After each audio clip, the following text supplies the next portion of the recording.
Good morning all of you. आज हम लोग सेल का अध्ययन करेंगे। सेल अर्थात कोशिका सभी जीवों की संरचनात्मक, क्रियात्मक व आनुवंशिक इकाई है। प्रत्येक जीव का शरीर एक अथवा अनेक कोशिकाओं से मिलकर बना होता है। जिन जीवों का शरीर एक कोशिका से मिलकर बना होता है उनको हम एक कोशिकीय जीव कहते हैं, जैसे अमीबा तथा पैरामीशियम। ऐसे जीव जिनका शरीर एक से अधिक अथवा बहुत सारी कोशिकाओं से मिलकर बना होता है उनको बहुकोशिकीय जीव कहते हैं। कोशिका का अध्ययन कोशिका विज्ञान के अंतर्गत किया जाता है। कोशिका विज्ञान को साइटोलॉजी के नाम से भी जानते हैं। उत्पत्ति एवं संरचना में समान कोशिकाओं के समूह को ऊतक कहते हैं। अगर हम कोशिका के इतिहास की बात करें तो रॉबर्ट हुक नामक वैज्ञानिक ने सर्वप्रथम 1665 ईस्वी में कार्क की एक पतली परत को काटकर एक सिंपल माइक्रोस्कोप नीचे रखकर देखा तो कार्क की पतली परत में मधुमक्खी के छत्ते के आकार की संरचना नजर आई। उन्होंने प्रत्येक छोटी छोटी संरचना को कोशा नाम दिया। अर्थात सबसे पहले रॉबर्ट हुक नामक वैज्ञानिक ने कोशिका का खोज किया था। इस प्रयोग को उन्होंने अपने द्वारा लिखित माइक्रोग्राफिया नामक पुस्तक में वर्णित किया।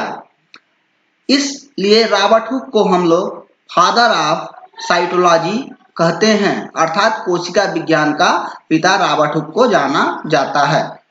स्लाइडेन और स्वान नामक दो वैज्ञानिकों ने सेल थियरी अर्थात कोशिका सिद्धांत दिया। इस सिद्धांत के अनुसार जीवों की सभी जैविक क्रियाएं कोशिका के अंदर संपन्न होती हैं और नई कोशिका की उत्पत्ति सदैव पुरानी कोशिका से ही होता है।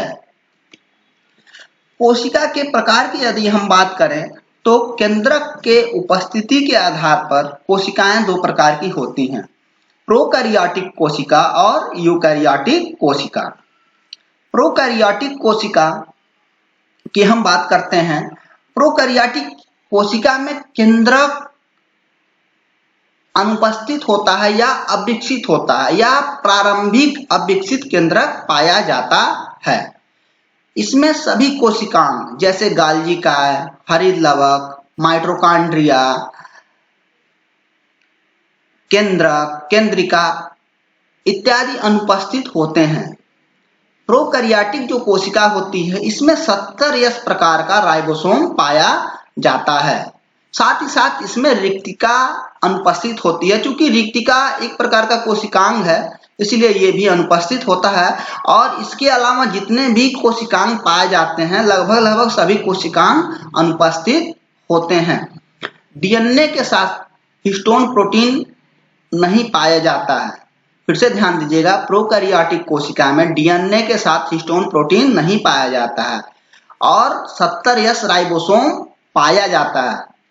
ये दो इंपॉर्टेंट लाइनें हैं, इसको हमेशा याद रखिएगा। 70S राइबोसोम पाया जाता है और डीएनए के साथ हिस्टोन प्रोटीन नहीं पाया जाता है। अगर हम इसके उदाहरण की बात करें तो जीवाणु और नील हरित शैवाल कोशिका जो है प्रोकैरियोटिक कोशिका है। नील हरित शैवाल कोशिका को हम लोग साइनोबैक्टीरिया के नाम से भी जानते हैं।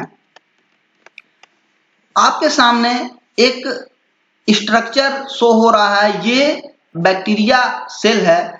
बैक्टीरिया सेल प्रोकैरियोटिक सेल होता है। इसमें आप देख रहे होंगे कहीं क्लोरोप्लास्ट नहीं है, कहीं माइटोकॉन्ड्रिया नहीं है, कहीं आपका केंद्रक नहीं है, कहीं केंद्रिका नहीं है, अर्थात ये सारी चीजें अनुपस्थित हैं।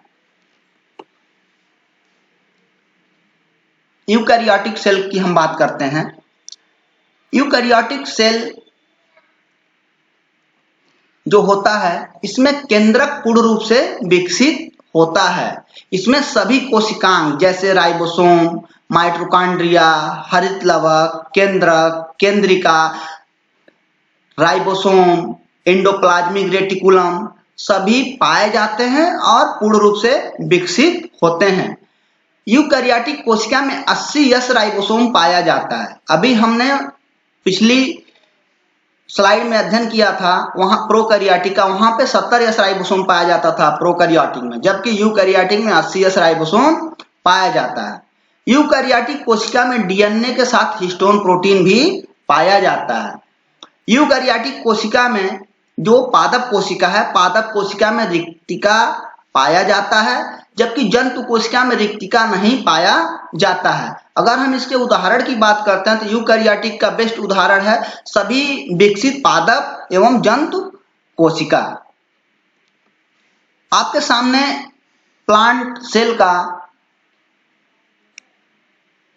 फिगर शो हो रहा है। इसमें आप देख रहे होंगे, इसमें सभी सेल ऑर्गेनेल्स जैसे mitochondria, Golgi body, lysosome, nucleus, nuclear membrane, cell membrane सभी पाए जा रहे हैं। साथ ही साथ इसमें क्लोरोप्लास्ट भी पाया जा रहा है।